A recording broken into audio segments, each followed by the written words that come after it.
नमस्कार मित्रांनो, सुस्वागतम. ठरलं तर या मालिकेच्या आजच्या जबरदस्त भागामध्ये मी आपलं मनपूर्वक स्वागत करते. तेव्हा आता आजच्या भागामध्ये सायलीला रात्री झोपेमध्ये अर्जुन आणि सायली झोपलेले आहेत आणि अर्जुन गाढ झोपलेला आहे. सायलीला मात्र आता मळमळ व्हायला सुरुवात होते आणि उलटी येणार तोच लगेच सायली आता वॉशरूममध्ये जाते आणि उलटी करून बाहेर येते. तेव्हा आता सायलीला थोडंसं बरं वाटतं आणि ती कपाटामध्ये आता टॉवेल घ्यायला जाते आणि टॉवेल घेताना मात्र तिच्या हातातून ते आता पूर्णपणे तिला जे काही फोटो दिलेले आहेत तर ते फोटो खाली पडतात.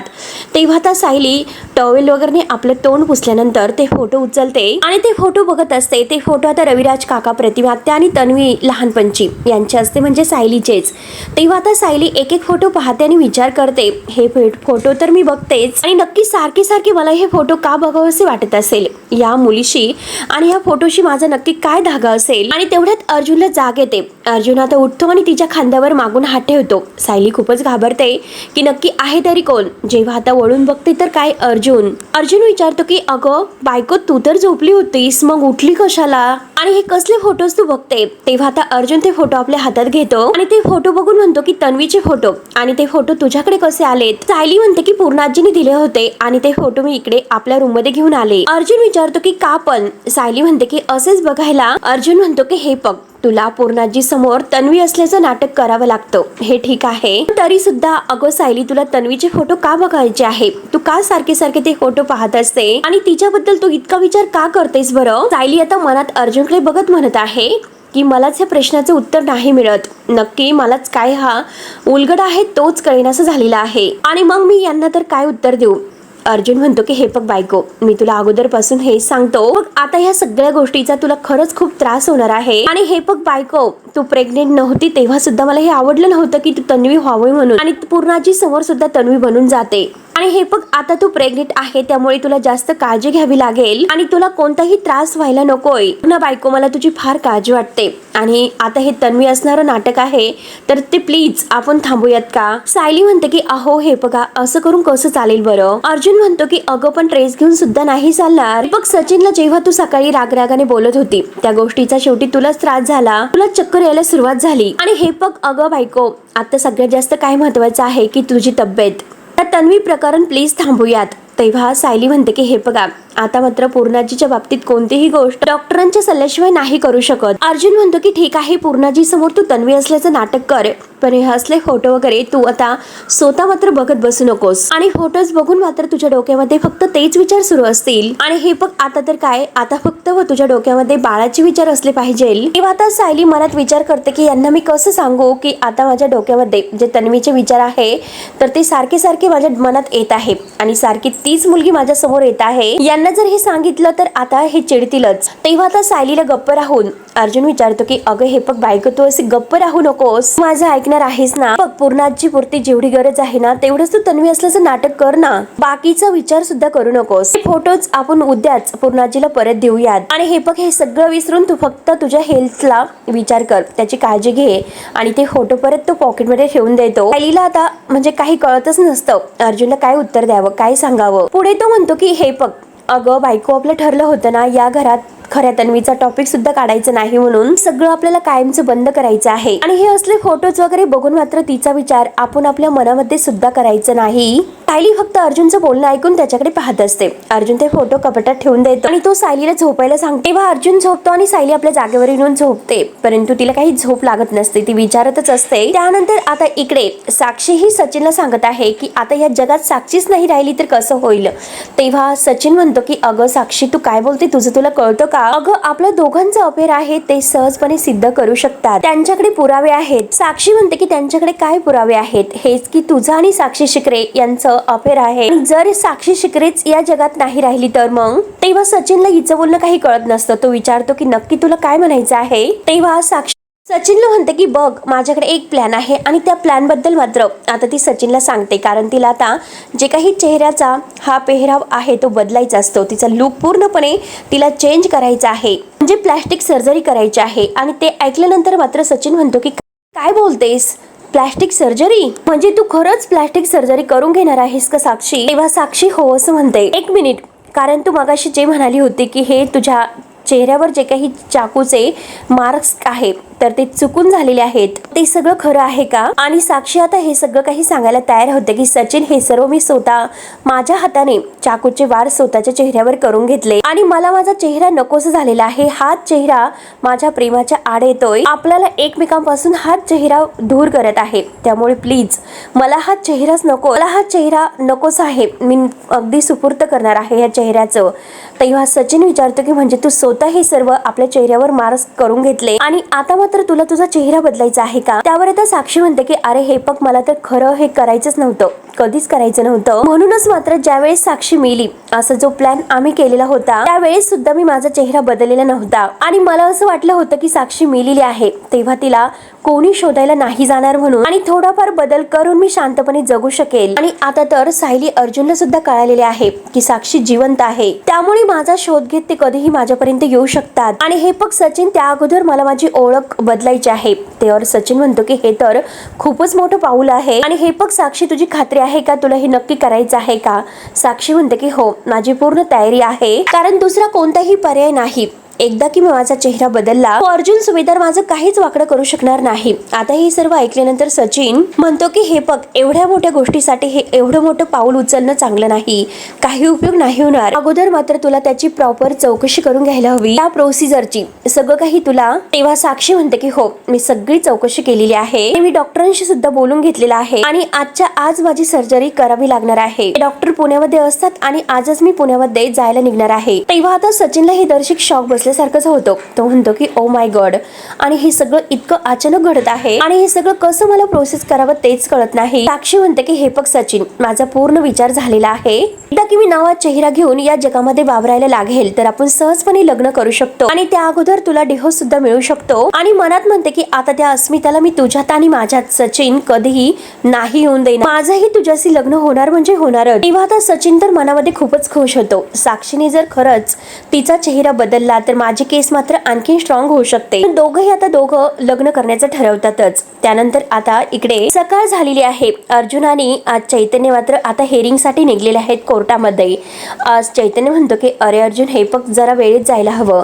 आणि आता सायली ही सगळ्यांना दही साखर देत असते. प्रताप, कल्पना हे सगळेजण निघलेले आहेत, अस्मिता सुद्धा. तेव्हा प्रताप म्हणतो की हो, आपण लवकरात लवकरच जाण्याचा प्रयत्न करू. तर सायली अस्मिताला म्हणते की हे बघ अस्मिता, आज कोर्टामध्ये जे काही होईल ना तर ते फार मनाला लावून घेऊ नकोस आणि तो माणूस म्हणजे सचिन तुझ्याबद्दल जे काही बोलेल ना तर त्याकडे दुर्लक्ष कर, जेणेकरून तुझ्या मनाला त्याचं वाईट वाटणार नाही. आणि हे बघ, खरं तर मला तुझ्या सोबत कोर्टामध्ये यायचं होतं, तुझी सोबत करायची होती, पण मला अजून सुद्धा मळमळतंय आणि एवढा वेळ मला कोर्टामध्ये नाही बसता येणार ग. तेव्हा अस्मिता म्हणते की अगं काही हरकत नाही आणि तिथल्या ट्रेस पासून तू दूरच राहा, स्वतःची काळजी घे. तेव्हा कल्पना विमलला सांगते की हे बघ, थोड्या वेळानंतर तिला दूध वगैरे दे, पण त्या अगोदर एक फळ खायला दे आणि तिला कोणत्याही कामाची दगदग करून देऊ नकोस.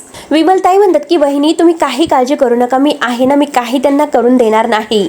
तेव्हा आता अर्जुन सायलीला विचारतो की बायको, तू पाणी पितेस ना, आणि हे बघ, तुला 2.5 लिटर पाणी प्यायचं आहे, अश्विनी सांगितलेलं लक्षात आहे ना? सायली म्हणते की हो. आणि हे बघा, तुम्ही आता केसचा विचार करणार आहात की माझाच विचार करणार आहात? तेव्हा प्रताप म्हणतो की हे बघ, काही काळजी करू नकोस आणि कोर्टात जरी असलो ना तरी हे तुला फोन करत राहतील. तेव्हा आता सगळ्यांना हसायला येते आणि प्रताप म्हणतो की चला आता निघायचं का? तेव्हा आता सगळेजण जायला निघतात. अर्जुन मागे थांबतो. अर्जुन सायलीला म्हणतो की हे बघ, जे तन्वीचे फोटो आहे ते घेऊन आलेली आहे ना तर ते फोटो पूर्णाजीला परत कर. आणि हे बघ बायको, जास्त ट्रेस घेऊ नको. That's good. आणि बाय बायको. सायली सुद्धा बाय करते आणि अर्जुन बाय बेबी म्हणजे आपल्या बाळाला सुद्धा करतो. तेव्हा आता सायलीला हसू येते आणि अर्जुनला सुद्धा. अर्जुन आता निघून जातो. तेव्हा आता सायलीला पुन्हा आता रात्री जे काही अर्जुनने तिला सांगितलेलं आहे क्षण आठवतो.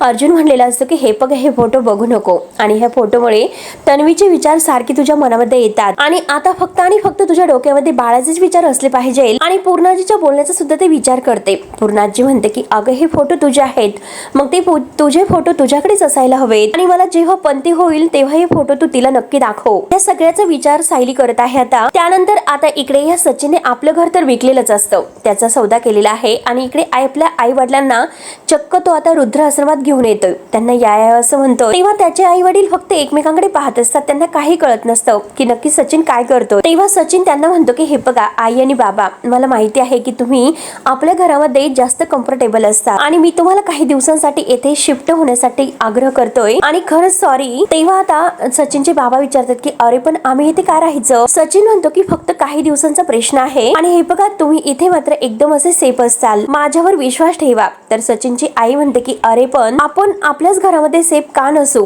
आम्हाला तिथे राहण्यासाठी काय प्रॉब्लेम आहे. तेव्हा आता सचिन डोक्याला हात लावत नाटक करत म्हणतो की काय सांगू तुम्हाला की जेथे मी कर्ज घेतला आता सध्या, तर तेथील लोक खूप विचित्र आहेत आणि ते लोक मला खूप त्रास देतात आणि आता तर ते लोक आपल्या घरापर्यंत सुद्धा पोहोचलेले आहेत आणि जर त्यांनी तुम्हाला काही बरं वाईट केलं तर मी स्वतःला कधीच माफ करू शकणार नाही. तेव्हा आता सचिनची आई म्हणते की अरे पण आतापर्यंत कोणी असं घरामध्ये नाही आलेलं ना, फोनवरून कोणी धमक्या दिलेल्या आहे, मग आताच काही सगळं होईल असं तुला वाटतं. त्यावरती सचिन म्हणतो की हे बघ आई, आतापर्यंत मी अर्जुन सुभेदारांच्या घरामध्ये राहत होतो नाही, म्हणजे अर्जुन सुभेदारची एक वकील म्हणून खूप दहशत आहे आणि ही जी लोक आहे तर ती त्याच्याकडे गुंड पाठवू शकत नव्हती, पण आता मात्र त्या अस्मितामुळे मला आपल्या घरामध्ये शिफ्ट व्हावं लागतं आणि आज सकाळी मात्र मला त्यांची धमकी आली होती, जर मी त्यांचे पैसे वेळेत नाही फेडले तर ते आपल्या घरावर हल्ला करतील आणि म्हणून मला तुमची काळजी वाटली, त्या काळजीपोटीच मी तुम्हाला ताबडतोब इकडे शिफ्ट केलं आणि हे बघा इकडे तुम्हाला कोणतीही अगदी भीती नाही, इकडे काळजी घेणारी सगळी व्यवस्थित माणसं आहेत, तर काही दिवसांचाच प्रश्न आहे, आपण आपल्या घरी परत व्यवस्थित जाऊ शकतो. तेव्हा आता सचिनचे बाबा म्हणतात की मी काय आता रिटायर माणूस आहे, त्यामुळे तू जे काही सांगशील तर ते आम्हाला ऐकावं लागेलच. तेव्हा सचिन म्हणतो की ठीक आहे तुम्ही पुढे जा, तुमची खोली तुम्हाला दाखवली जाईल आणि त्यांची बॅग मात्र त्यांच्या हातात देतो आणि त्यांना पुढे जायला सांगतो. तेव्हा आता बिचारे दोघंही आई बाबा आता जातात आणि तेव्हा मात्र आता जे काही संचालिका आहे तर तेथे त्यांच्या जवळ येतोय आणि म्हणतो की हे बघा मिस्टर अँड मिसेस यांचे जे पेपर्स मी तुम्हाला रेडी करण्यासाठी सांगितले होते ते सगळं काही प्रोसेस झाली असेल. तेव्हा आता ते मॅडम म्हणते की ठीक आहे तुम्ही बसा आणि आता मात्र ती मॅडम मात्र सचिनच्या हातामध्ये एक फॉर्म देते आणि आता हा फॉर्म भरून तुम्ही आम्हाला द्या आणि तुमच्या आई वडिलांची आमच्या आश्रमामध्ये सोय होऊन जाईल. परंतु सचिनने मात्र आता त्याच्या नावावरून हा फॉर्म भरलेला नसतो, तर अस्मिताच्या नावावरून हा फॉर्म भरलेला असतो, कारण अस्मिताने त्यांना आता इकडे ह्या वृद्धाश्रमात पाठवले हे त्याला एक आता मुख्य पुरावा करायचा असतो आणि अस्मिताने त्याच्या आईवडिलांना आश्रमात पाठवून दिलं हे कोर्टामध्ये त्याला सिद्ध सुद्धा करायचं आहे. त्यासाठी त्याने अस्मिताचं नाव त्या पेपर्सवर लिहिलेलं आहे आणि ते करून मात्र तो आता तो फॉर्म भरून देतो.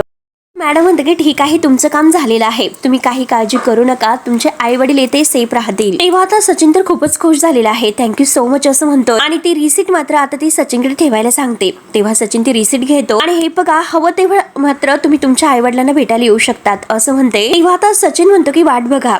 त्या मॅडम विचारतात की काय काय म्हणणारस. तेव्हा आता मुद्दाम तो म्हणतो की मला असं म्हणायचं होतं की माझे आई वडील माझी खरंच खूप वाट बघतील आणि मी सुद्धा त्यांना भेटण्याची खूप वाट बघेल आणि थँक्यू बोलून आता तो जायला निघतो. तेव्हा मात्र आता ती रिसिप्ट बघून तो स्वतःला खूपच अगदी ॲटिट्यूड समजत असतो आणि स्वतःला म्हणतो की मिस्टर सचिन दीक्षित, तू तर मात्र एका दगडात दोनच पक्षी मारलेले आहेत, म्हणजे आता याच्या आईवडिलांना राहण्याची सोय मात्र त्याने वृद्धाश्रमात केलेली आहे आणि ते पण सगळं अस्मिताने केलेलं आहे हे त्याला प्रूव्ह करायचं असतं.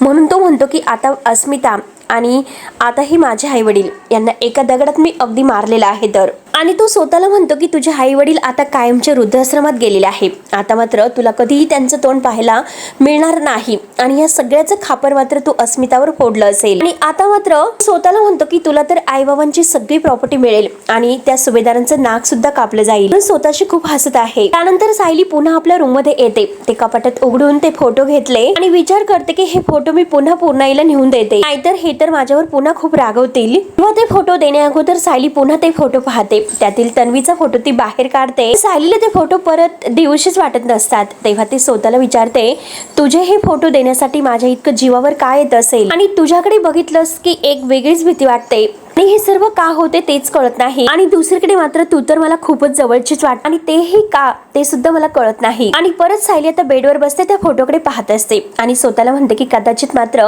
मी तुझ्याबद्दल सतत विचार करत राहते आणि म्हणून हे सगळं माझ्यासोबत असं होत असेल आणि मला तुझे स्वतःमध्ये भास व्हायला सुरुवात झालेली आहे. पण ज्या मुलीला मी कधी भेटलेच नाही तिच्याबद्दल मला इतकी ओढ का जाणवत असेल. आपली सायली आता तन्वीबद्दल विचार करत आहे आणि ती स्वतः तन्वी आहे हे अजूनपर्यंत तिला काही कळलेलं नसतं आणि ती आता ह्या सगळ्या कोड्याचा विचार करत आहे. हे कोडं कधी सुटेल, काय होईल एकदाच. तेव्हा आता सायली परत उठते तर तिच्या हातातून ते सगळे फोटो खाली पडतात आणि तेव्हा ते सगळे फोटो ती पुन्हा एकदा गोळा करत आहे. तिच्या मनाला एक वेगळीच अशी बेचैनी निर्माण होत असते. काय करावं कसं करावं तेच काही तिला कळत नसतं आणि तेवढ्यात विमलताई धावतच येतात आणि म्हणतात की सायलीताई अहो पूर्णाई सकाळी ज्या गोळ्या घेतात त्या गोळ्या कुठे आहेत. सायली विचारते की बीपीच्याच गोळ्यात त्यांच्या खणातच आहे. तेव्हा आता विमलताई म्हणतात की अहो हे बघा त्यांना अस्वस्थ असल्यासारखं वाटतंय, तुम्ही येऊन जरा त्यांना गोळ्या देतात का, नाहीतर ते माझ्यावर रागवतील. सायली म्हणते की बरं ठीक आहे चल आणि ते फोटो आहे तर ती पुन्हा कपाटात ठेवून देते आणि आता पूर्ण इकडे येते. त्यामध्ये आता इकडे कोर्टामध्ये केस सुरू असते, सगळेजण एकत्र आलेले आहेत. तेव्हा मात्र आता मिलॉर्ड म्हणतात की हे बघा मिस्टर सचिन दीक्षित आणि अस्मिता दीक्षित यांच्या घटस्फोटाचा जो अर्ज आहे तर तो कोर्टाने वाचलेला आहे आणि मिस्टर आणि मिसेस दीक्षित यांना तर थोडंसं पुढे बोलवतात. आता विटनेस बॉक्स मध्ये आता येऊन दोघंही एकमेकांच्या समोर उभे राहतात आणि दोघांना विचारतात की तुम्ही दोघंही या घटस्फोटासाठी तयार आहात का. तेव्हा अस्मिता म्हणते की हो मी 100% तयार आहे, माझा निर्णय झालेला आहे, मला डिव्होर्स हवा आहे. तेव्हा सचिन अस्मिताकडे बघत असतो तर आता मिलॉर्ड विचारतात की काय याचं कारण काय आहे. तेव्हा अस्मिता म्हणते की या माणसाने प्रत्येक पावलावर माझी फसवणूक केलेली आहे, सतत तो माझ्याशी खोटं बोलला, कॅनडामध्ये असताना याने त्याच्यावर खूप कर्ज करून ठेवलं, त्याबद्दल त्याने मला काहीच सांगितले नाही, तेथील नोकरी सुद्धा याने सोडली आणि ते सुद्धा मला काहीच माहिती सांगितले नाही आणि तरी सुद्धा मी त्याचं सर्व काही सहन केले. पण आमचं लग्न झालेलं असताना सुद्धा याचं दुसऱ्या मुलीशी अफेअर आहे आणि हे मी सहन करून घेणार नाही, त्यामुळे मला डिवोर्स हवा आहे. तेव्हा आता जज विचारतात की मिस्टर सचिन दीक्षित तुम्हाला हा घटस्फोट मान्य आहे का. तेव्हा आता शांतपणे आता सचिन म्हणतो की हे बघा जज साहेब माझ्याकडे दुसरा काही पर्याय आहे का, माझ्या बायकोवर अस्मिता दीक्षित हिच्यावर खूप प्रेम आहे. आता मुद्दाम तो खोटं बोलत आहे पण तिचं आता माझ्यावर प्रेमच उरलेलं नाही आणि याचं कारण मी तुम्हाला सांगतो की तिची फॅमिली. तेव्हा आता सगळेजण रागाने सचिनकडे बघत असतात कारण सचिन किती खोटं बोलत आहे हे सगळ्यांच्या समोर सिद्ध होते. तिचे आई बाबा, तिचा भाऊ, तिची वहिनी या सगळ्यांनी मिळून मात्र माझ्या विरुद्ध कान भरलेले आहेत आणि त्या सगळ्यांना मी नको आहे आणि ही अस्मी बिचारी मात्र हलक्या कानाची असल्यामुळे ह्या सगळ्याला ती बळी पडली. तेव्हा अस्मिताला फारच राग येतो. अस्मिता म्हणते की सचिन इथे सुद्धा तू माझ्यावर खोटे आरोप करणार आहे का. तेव्हा जज साहेब अस्मिताला म्हणतात की तुम्ही शांत राहा आणि प्लीज मिस्टर दीक्षित यांना बोलून द्या. तेव्हा सचिन म्हणतो की हे बघा थँक्यू जज साहेब. सचिन आता पुढे म्हणतो की जोपर्यंत माझ्या बायकोचा माझ्यावर विश्वास होता तोपर्यंत आमचं सगळं काही छान चाललं होतं आणि त्यांना हे काही बघवलं नाही. जेव्हा त्यांना हे समजलं की माझ्याकडील पैसे संपत आले पण त्यावेळेस मात्र त्यांचा खरा रंग बाहेर आला आणि त्यांनी माझ्याबद्दल अस्मिताला काय नको ते खोटं सांगितलेलं आहे. माझे कुठेतरी अफेअर आहे हे सुद्धा खोटे सांगितले. फायनली आमचं नातं शेवटी त्यांनी मोडलंच आणि हे बघा जज साहेब आता मात्र आमचं हे नातं माझ्या सुद्धा हाताच्या पलीकडे गेलेलं आहे. तेव्हा सगळ्यांना इतका राग येतो. सचिनकडे सगळेजण रागाने पाहत असतात की सचिन किती खोटं बोलत आहे. सचिन पुढे म्हणतो की सुभेदार फॅमिलीला हेच हवं आहे की त्यांच्या मुलीचं लग्न मोडावं. ठीक आहे मी सुद्धा नाईलाजाने या घटस्फोटासाठी तयार आहे. तेव्हा आता अर्जुनला फारच राग येतो.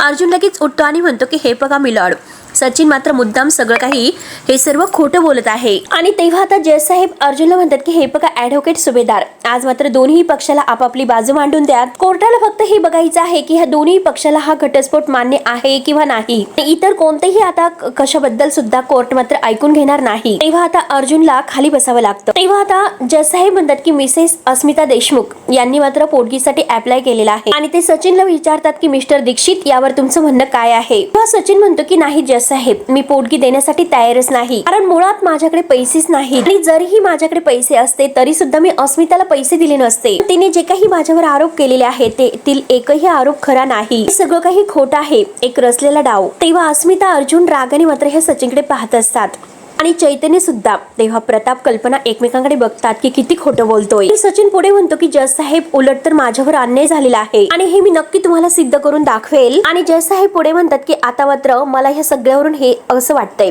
असं सिद्ध झालेलं आहे की ह्या दोघांना पुन्हा एकत्र येण्याची इच्छा नाही दिसत. म्हणजे एकमेकांच्या मान्यतेने तुम्ही हे घटस्फोट घेत आहात आणि याबद्दलच्या सुनावणीसाठी तुम्हाला पुढची तारीख दिली जाईल. The court it urgent. तेव्हा अस्मिता मात्र रागाने ह्या सचिनकडे पाहते. तेव्हा आता सगळेजण उठून उभे राहतात आणि बाहेर जायला निघतात. बघतात तेव्हा अर्जुन सचिनच्या समोर येतो आणि अर्जुन त्याला म्हणतो की तू किती गरीब बिचारा आहे हे मात्र असे दाखवून तू केस जिंकण्याचा प्रयत्न करू नकोस आणि तू जिंकू शकणार नाही आणि तू खरा काय आहे हे मात्र पुढच्या हेअरिंग मध्ये बाहेर येईलच। तेव्हा आता सचिन म्हणतो की हे बघ ॲडव्होकेट अर्जुन सुभेदार, तू मात्र एक आता क्रिमिनल लॉयर असून तुझ्या बहिणीच्या डिव्होर्स केस साठी तू पुढे आलास आणि मी तर आतापर्यंत हे ऐकलेलं आहे की तू एक सुद्धा क्रिमिनल केस हारलेला नाही म्हणून सगळ्या केस तू जिंकलेला आहेस। आता तू ही डिव्होर्सची केस कशी जिंकतो ते मी बघतोच। सगळेजण मात्र रागानेच ह्या सचिनकडे पाहत असतात। त्यानंतर इकडे आता पूर्णाई, सायली, अश्विन हे सगळेजण घरी असतात तेव्हा पूर्णाई सायलीला म्हणत असते की तुम्ही दोघी नाचून आहात म्हणून तर माझी काळजी व्यवस्थित घेतली जाते आणि सायली तू तर खूपच जास्त काळजी घेते, सगळ्या कामाचा भार तुझ्यावर असतो। आणि तन्वी मला एक गोष्ट सांग बरं, अगं सायली कधी येणार आहे आणि तिला तू फोन करून विचार बरं ती कधी येणार आहे। तेव्हा आता सायली अश्विनकडे पाहते आणि म्हणते की अगं पूर्णाई, अगं सायलीचा तर कालच फोन आलेला होता आणि तिला तुझ्याशी बोलायचं होतं पण नेमकं तू झोपली होती। पूर्णाई विचारते की अगं पण आहे कुठे ती, मी अगोदर विचारलं होतं तेव्हा सांगितलं की ती मधुभाऊंच्याकडे गेली आहे म्हणून। तेव्हा आता सायली म्हणते की हो ना, मधुभाऊंना घेऊन ती एका मोठ्या डॉक्टरांकडे गेली आहे, मुंबईला गेली आहे आणि ती आल्यानंतर मी सांगते तिला आणि हे बघ पूर्णाई ती तुला फोन सुद्धा करणार आहे। पूर्णाई म्हणते की हो ना, आता तर ती मधुभाऊंना घेऊन डॉक्टरांकडे गेली त्यामुळे मला तर काही बोलायलाच नकोय। अश्विन आता हे सगळं ऐकून घेतो, त्याला तर वाईट वाटत असतं।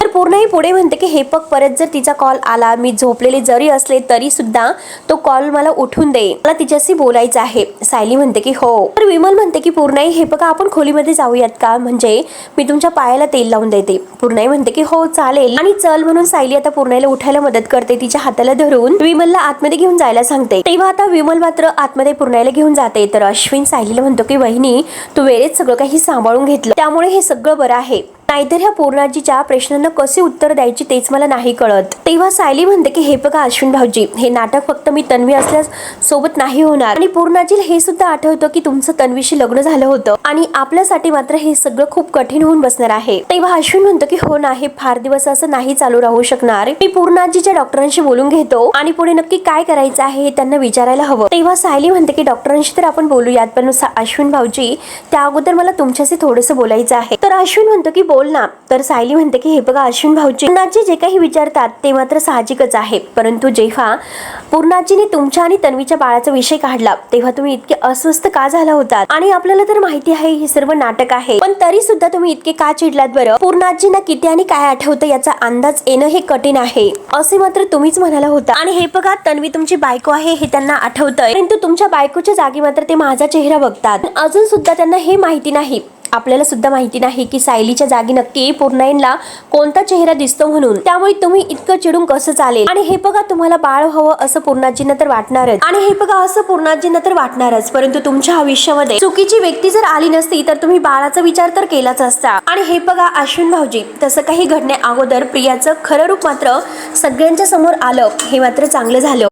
तेव्हा आता मूल झाले नाही म्हणजे सगळं काही होण्या अगोदरच सगळं चांगले झाले असे तिला म्हणायचं असतं, परंतु अश्विनच्या मनात तर आता नक्की प्रियाला तर मूल होणार आहे हे माहिती असतं आणि तो रागानेच म्हणतो की मी कधीही त्या बाईचं मूल स्वीकारलं नसतं। तेव्हा सायली म्हणते की हे बघा जी गोष्ट घडली नाही आणि जी कधी घडणार सुद्धा नाही त्या बाबतीत तुम्ही इतके का चिडतात। अश्विनची खूपच चिडचिड होत असते। तेव्हा अश्विन म्हणतो की हे बघ बहिणी, आपण या विषयावर न बोललेलेच बरं राहील कारण मला हॉस्पिटलला जायला निघायचं आहे आणि अश्विन लगेच तेथून निघून जातो आणि तेवढ्यात मात्र आता सायली विचारतच असते। सगळेजण आता कोर्टातून घरी येतात, अस्मिता पुढे आलेली असते तर ती सायलीकडे बघते आणि तशीच रूम मध्ये जायला निघते। तेव्हा आता सायली ही अस्मिता म्हणून तिला आवाज देते परंतु अस्मिता रूम मध्ये निघून गेलेली आहे। तेव्हा अर्जुन, प्रताप, कल्पना हे आत येतात, सगळेजण मात्र आता टेन्शन मध्ये दिसत आहे। सायली विचारते की मला तर असं वाटलं होतं की तुम्हाला कोर्टामध्ये काही वेळ लागणार नाही परंतु त्यापेक्षा जास्त वेळ लागला, नक्की असं कोर्टामध्ये आज काय झालं। सचिन अस्मिताला घटस्फोट द्यायला तयार झाला ना। तेव्हा अर्जुन म्हणतो की वाटेल ते तसं बोलला कोर्टामध्ये आणि कोर्टामध्ये सचिन काय काय बोलला ह्याबद्दल सगळं काही अर्जुन आता सायलीला सांगत आहे। तेव्हा सायली म्हणते की सचिन असा दृष्ट वागत आहे, एका अर्थी ते बरं आहे, त्याच्या अशा वागण्याने मात्र अस्मिताच्या मनात कुठलीही शंका नाही राहणार आणि पुन्हा अस्मिता ताई दुबळ्या पडणार नाही। तेव्हा कल्पना म्हणते की हो ना, मला अस्मिताची फारच काळजी वाटते कारण कोर्टातून निघाल्यापासून ती आमच्याशी एकही शब्द नाही बोललेली। तेव्हा सायली म्हणते की आई मी तिच्याशी बोलते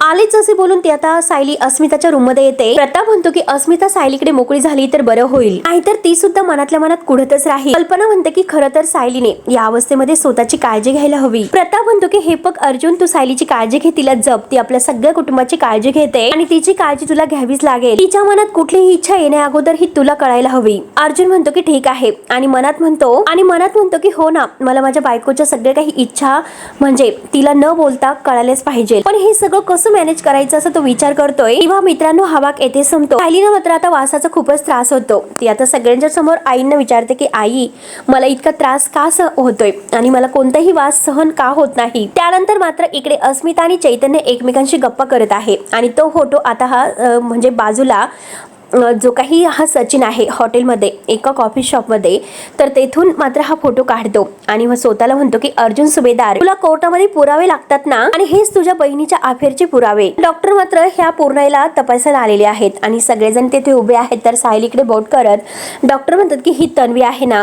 पूर्णाई म्हणते की हो. डॉक्टर विचारतात की आता सायली कुठे आहे. पूर्णाची म्हणतात की तिचे वडील आजारी असतात ना, मग त्यांना घेऊन ती मुंबईला गेलेली आहे. आणि प्रियाचा फोटो मात्र आता ह्या पूर्णाईला दाखवतात आणि म्हणतात की या मुलीला तुम्ही ओळखतात का. तेव्हा तो फोटो बघितल्यानंतर आता पूर्णाई कशी रिॲक्ट होईल हे मात्र सगळेजण बघत असतात. सगळेजण पूर्णाईकडे पाहत आहे. तेव्हा मित्रांनो पुढे नक्की काय होणार आहे हे बघायला विसरू नका. तोपर्यंत धन्यवाद.